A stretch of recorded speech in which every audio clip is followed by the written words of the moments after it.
wird das Ergebnis nicht die Bolschewisierung der Erde und damit das nicht das Judentum sein, sondern die Vernichtung der jüdischen Rasse in Europa.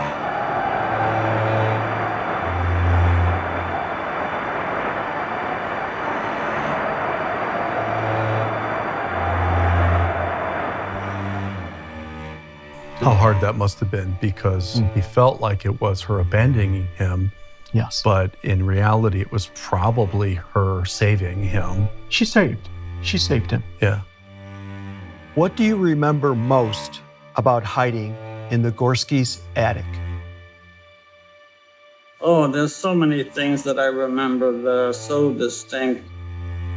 The hunger, the terrible wrenching in your stomach when you're so hungry, the daydreams of having a full stomach, what it would be like to be able to say, I had enough.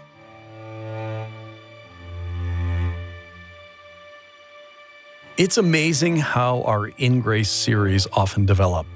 God can work out the details way better than we could ever imagine. My wife Karen and I had been on a long stopover in Warsaw, Poland, on our way home from filming in Israel. Our guide took us to a tiny museum that featured Jewish doorposts from the Nazi era. The doorposts would often feature a mezuzah, or where the mezuzah would have gone. And a mezuzah is the small case that has parchment with the verses from the Torah that is attached to these doorposts in Jewish homes. The mezuzah serves to remind the Jewish people of their faith and of God's commandments. The presence of a mezuzah is a visible sign that the household is Jewish and operates by Jewish beliefs. In the Jewish religious view, this fulfills the commandment of Deuteronomy 6:9, and thou shalt write them upon the posts of thy house and on thy gates. It's customary to touch the mezuzah that has been mounted on the right side of the doorframe, and then to kiss the fingers that touched it each time you pass through the door. While in the museum, we came across the doorpost of the Elster family. The people that ran the museum had actually found the doorpost that contained the cutout or the trace of the original mezuzah from the Elster family's butcher shop, originally in Sokolov, Poland. The museum owners told us that they had made casts of the trace of the Elster doorpost. I knew that God was leading us to purchase one of the mezuzah trace casts in order to find the Elster family and bless them with this beautiful memorial. But I never knew that the surviving relatives of Aaron Elster lived less than 10 minutes from where we live. So to start off today's episode, we invited Aaron Elster's son, Steve, and his wife, Claudia, to meet at our church in Lake Zurich, Illinois. When October 7th happened, we added all the hostage pictures because there were so many. I never knew anything like you existed between, the Christians and Yeah, there needs to be more of this, but this is, especially now, this is our burden and our passion, and God is giving us great chances to. We gave this same flag to President Herzog in Israel 2 weeks ago. Yeah, so it was pretty special. That's what I saw. Getting a little emotional thinking about all this. I understand. It's admirable. I'm just honored to be here. I wish my father was here. And I actually wanted to bring this. Wow. Thank you. Well, thank you. Yeah, That is incredible. it's just a token. I've been wanting, ever since I learned about your dad and I knew he had written something, I want to read that. What an honor to receive this beautiful book from Aaron's son. Now let's go to my office where we're going to present the trace of the original mezuzah that Steve's father would have actually touched countless times before the atrocities of the war started. All right, so I'll play the video and then It'll lose it. It's okay. We are in a really amazing little museum in Warsaw. This is the Mezuzah Traces Museum, and the idea is they found old doorposts in Eastern Europe, but especially here in Poland, and you see the mezuzah trace, and we're able to have a connection to Chicago because the family, the Elster family, had a butcher shop north of Warsaw, and that's where this door came from. And so they made a cast of the trace of this, and so we're going to purchase this as a gift for the family and perhaps the museum, whoever wants this. What a treat it is to find this place. Oh my gosh. Like literally did not even know about you guys or your dad until that moment last week. And here is we got the museum makes casts of the mezuzah trace. So that's what the doorpost looked like where the mezuzah sat. I'm honored. I'm going to show this to my mom as well. Amen. And the family. And this is an extremely significant gift. Yes. Let's maybe go to the museum together and see if we can do the hologram there, and I can meet your dad that way too. Yeah, he's a pretty nice guy. Friends, we can never, ever let the Holocaust happen again to Israel. Get this from us here at InGrace. I stand with Israel and the Jewish people. The blessing of Genesis 12:3, to remind yourself and to tell other people that you support God's people. Get your very own I Stand with Israel print for free from InGrace. With your gift of $100 or more, we will not only include the Holocaust in an Attic and the Deepest Evil video series, but for a limited time, you will also receive a 5-foot by 3-foot Israel hostage flag. Contact us today, 800-78-GRACE, or visit ingrace.tv for more information.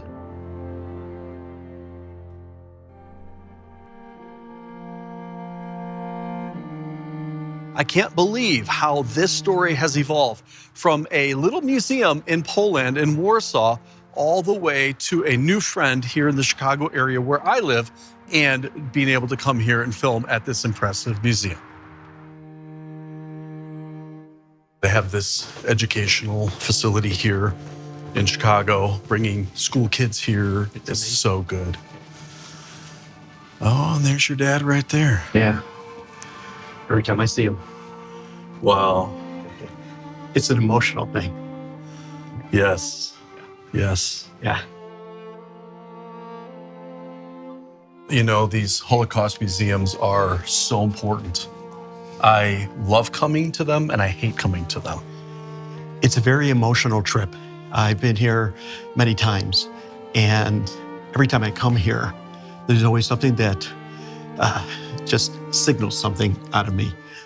Even just a picture of my father gets me into an emotional state. Steve, your dad, here behind us in a hologram is pretty amazing. It's very emotional. Every time I come in here, I get emotional. Doesn't matter. Yeah. Yeah. Well, the story is your dad grew up in a somewhat normal life, other than there was plenty of anti-Semitism Yes. in Poland in that day, in the 30s and leading up to World War II. Correct. And they certainly weren't treated correctly, even then. But compared to what he was about to go through, it was a normal childhood. Your grandfather was a butcher. Correct. And he was only around 8 or 9 at that time when things were starting to get bad. Yes. Describe that one day that your dad as a boy and your grandparents and your aunt would have been hidden in it's called the hiding place. It was a false wall. And they were in there knowing that the soldiers were coming looking for Jews to liquidate the town. That was the time when they knew they were coming for them to take them away, whether it's the labor camps or the death camps. And many individuals in the town were hidden and hid away. As the story goes, they were in this false wall. My father was standing next to his dad, and on the other side of my dad, there was a mother who had a newborn. And the newborn was fussing. and making noises. And all the elders were in there telling the mother, you have to quiet your baby. And to Dad's amazement, he was watching, the mother had placed her hands over the mouth and nose of the baby. And he saw the baby kick and flail, and then at one point went limp. She had to take her baby's life.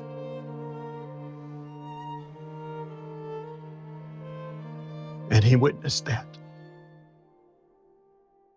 But it was too late. What happened when you were discovered in the wall? Ultimately, there was footsteps on top of our hiding place. The enclosure, the lid that led into a hiding place was ripped away. Ukrainian soldiers started shooting into a hiding place, screaming, Germans screaming, "Raus, out, out." Suddenly there's blood all over the floor. There are people that are dead all around me. And then I realize the blood fills my mouth from a splinter that hit the wall, a bullet that hit the wall, and the splinter is embedded in my upper lip. And then we're all chased out of our hiding place. My dad has little Sarah in his arms, and I'm behind him. His bag shields me from the blows of the guards. And one of our neighbors, an older woman, as we're chased downstairs to be lined up against the building, can't keep up with us. She's just not fast enough. Guard walks up to her, shoots her. She crumbles to the ground to the amusement of these killers. And I'm so frightened. And I wish I had the words to describe to you the fear that I had, knowing what was going to happen to us, knowing it was going to be painful. And I wanted to live so desperately. And ultimately, don't know how or why, half the people are chased to the back of a house where there used to be a potato field. Big hole was dug, men, women, and children are shot, dumped in that hole. Some still alive while they're being buried. The rest of us are chased up to the town's marketplace. It was a gathering point. From there, you were trucked to the train to be taken to Treblinka. And the marketplace, quite frankly, was a scene that's hard to describe. There were dead people in all sort of contorted positions in the marketplace on the cobblestones. And we were made to sit one line behind the other, waiting for more people to be brought, to be shipped to Treblinka. And I'm crying, and I'm so scared, and I'm praying to God. And I asked my dad, what should I do? What should I do? And he told me to run. And I managed to crawl behind the people sitting in that marketplace and crawl into the sewer that ran along the marketplace, the street, and kept crawling till I felt I was out of sight.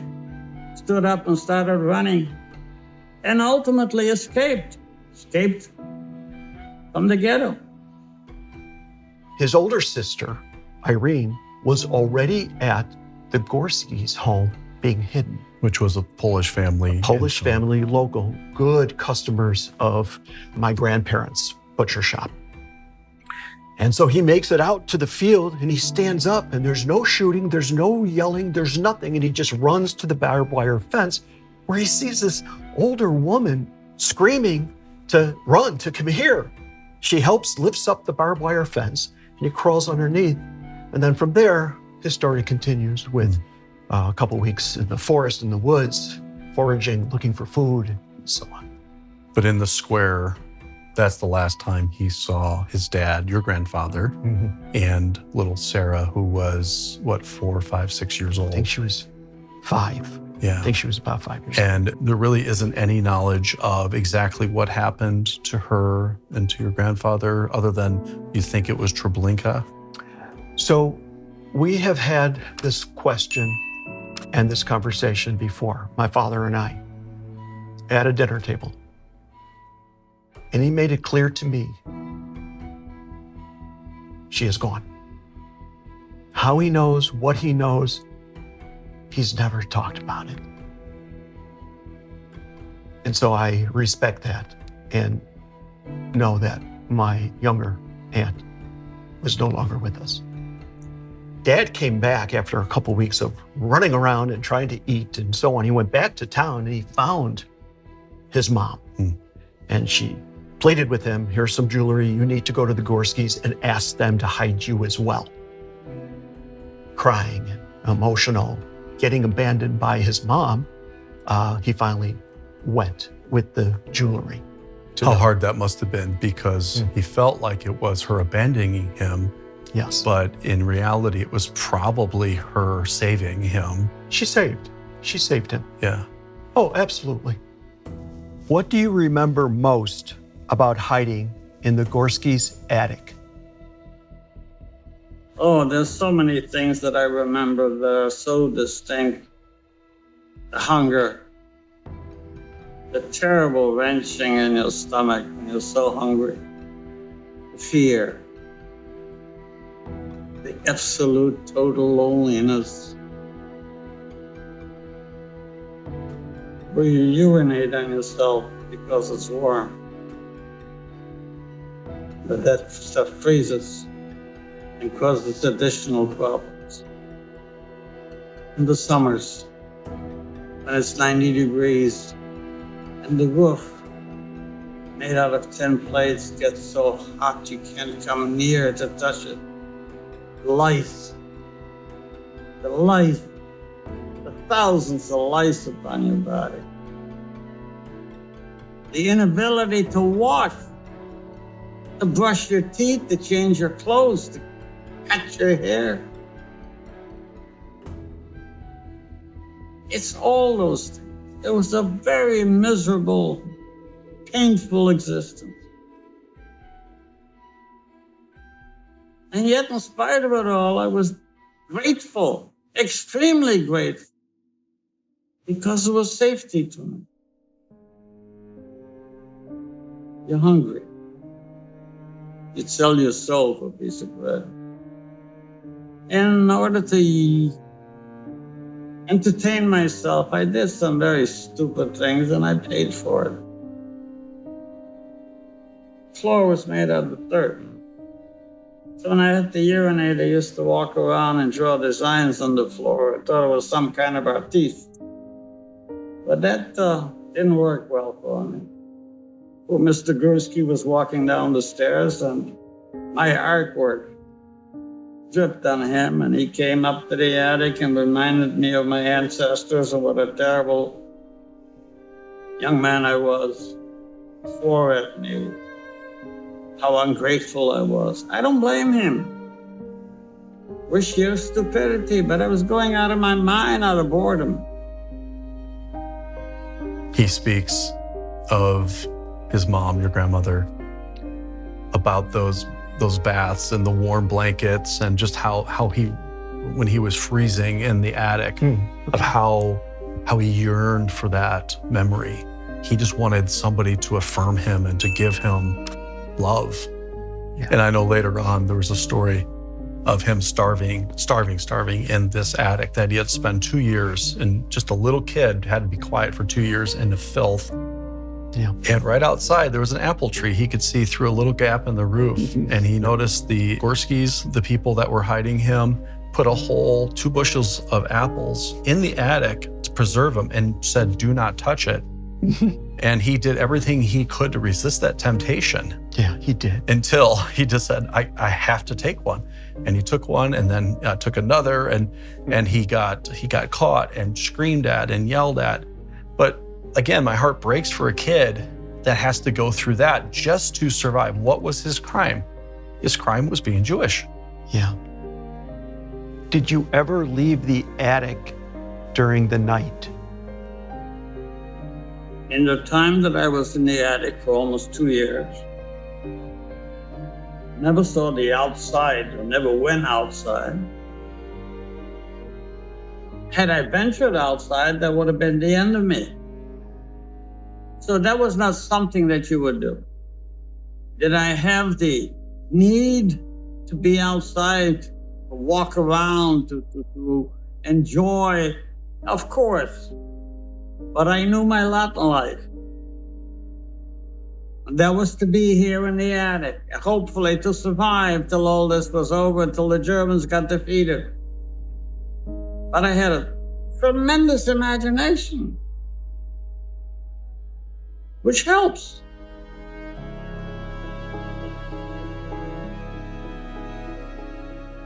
We're going to bring you more of this incredible story, the story of Aaron Elster, a little boy trying to survive, wondering why people hate him.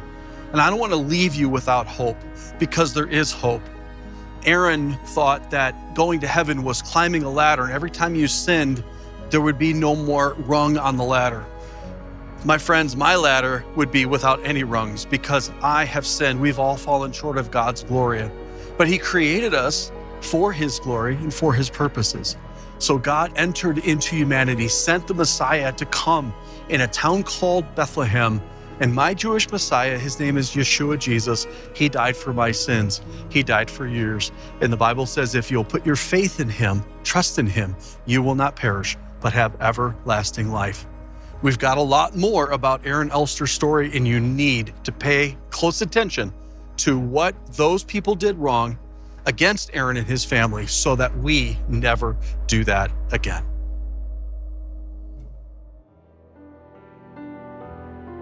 Friends, we can never, ever let the Holocaust happen again to Israel. Get this from us here at InGrace. I stand with Israel and the Jewish people. The blessing of Genesis 12:3, to remind yourself and to tell other people that you support God's people. Get your very own I Stand with Israel print for free from InGrace. With your gift of $100 or more, we will not only include the Holocaust in an Attic and the Deepest Evil video series, but for a limited time, you will also receive a 5-foot by 3-foot Israel hostage flag. Contact us today, 800-78-GRACE, or visit ingrace.tv for more information.